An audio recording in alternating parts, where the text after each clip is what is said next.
Hello everyone, welcome to the channel study point.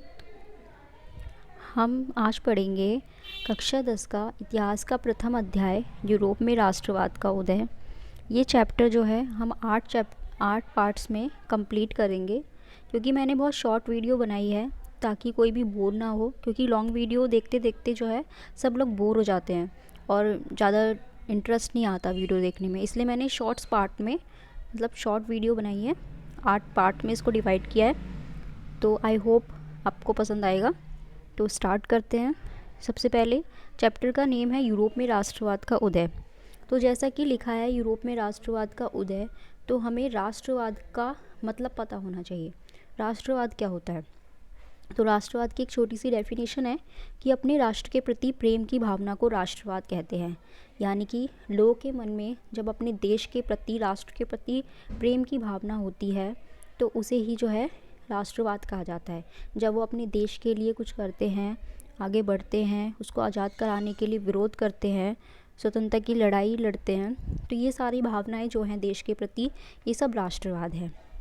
तो इस chapter की शुरुआत जो है 1789 की क्रांति के साथ हुई है, जो कि आप क्लास 9th में भी पढ़ चुके हो। 1789 की क्रांति, फ्रांस की क्रांति, फ्रांसीसी क्रांति, तो वहीं से इसकी लेसन की शुरुआत की गई है कि 1789 की जब क्रांति हुई, लोग विजयी हुए, तो उनके जीवन में क्या मुख्य परिवर्तन आए, क्या नए रूल्स बने।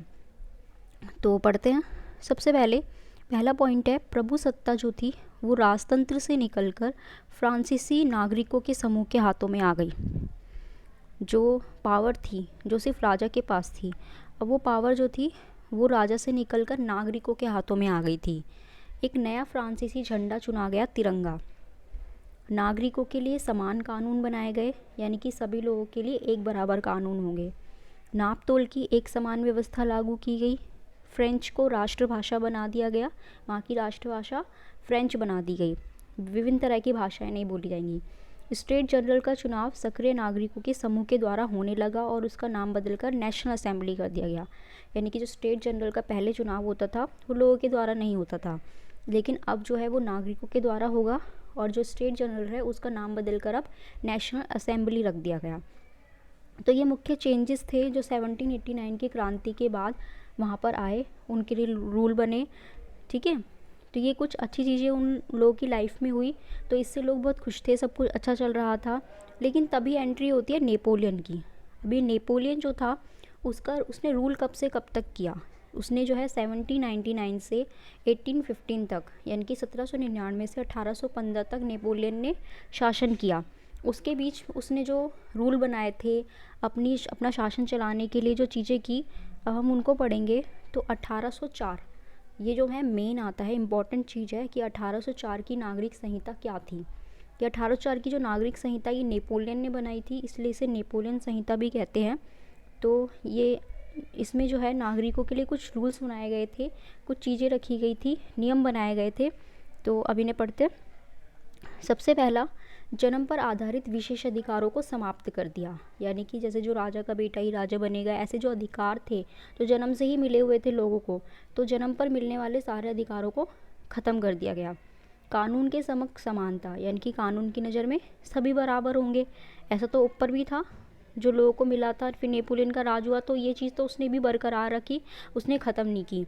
संपत्ति के अधिकार को सुरक्षित बनाया, यानी कि जिसके पास भी प्रॉपर्टी है तो उसका ही अधिकार रहेगा, तो राइट टू प्रॉपर्टी अधिकार उसने सबको दिया।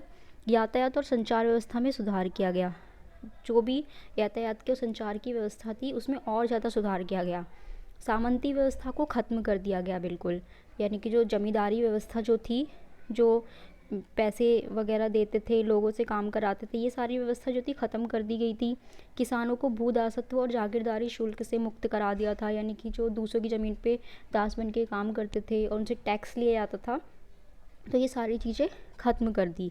तो ये 1804 की नागरिक संहिता थी, नेपोलियन की संहिता, नेपोलियन के रूल थे ये, जो उसने बनाए थे सभी लोगों के लिए, कि उसने जो है लोगों के लिए कुछ अच्छे काम किए। लेकिन इन सभी कामों के अलावा इस जो संहिता थी, नागरिक संहिता, इसकी कुछ कमियां भी थी। अब उन कमियों को पढ़ते हैं कि ऐसी क्या चीज़ें थी जो कमियों के रूप में दिखाई देती है। जैसे कि पहला है, कर बढ़ा दिए गए। नेपोलियन ने जो टैक्स थे वो बहुत ज़्यादा बढ़ा दिए थे। सेंसरशिप लागू किया गया, जिसके तहत किसी भी अखबार या किताब में उसके विरुद्ध कुछ नहीं छापा जाएगा। सेंसरशिप क्या होता है? सेंसरशिप ये होता है कि किसी भी अखबार, मैगज़ीन, बुक में उसके खिलाफ, नेपोलियन के खिलाफ कोई भी चीज़ नहीं छपेगी उसके विरुद्ध। अच्छी चीज़ें छप सकती हैं लेकिन उसके विरुद्ध, उसकी अपेक्षा में जो है कुछ भी नहीं छपेगा। तो वो ऐसा उसने कानून लागू कर दिया, सेंसरशिप।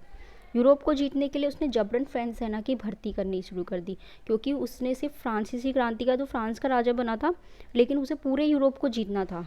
तो इतने बड़ी जीत के लिए उसे बहुत सारे सैनिकों की ज़रूरत थी। तो उसने अपनी सेना को बड़ा करने के लिए लोगों को जो है ज़बरदस्ती सेना में भरना शुरू कर दिया।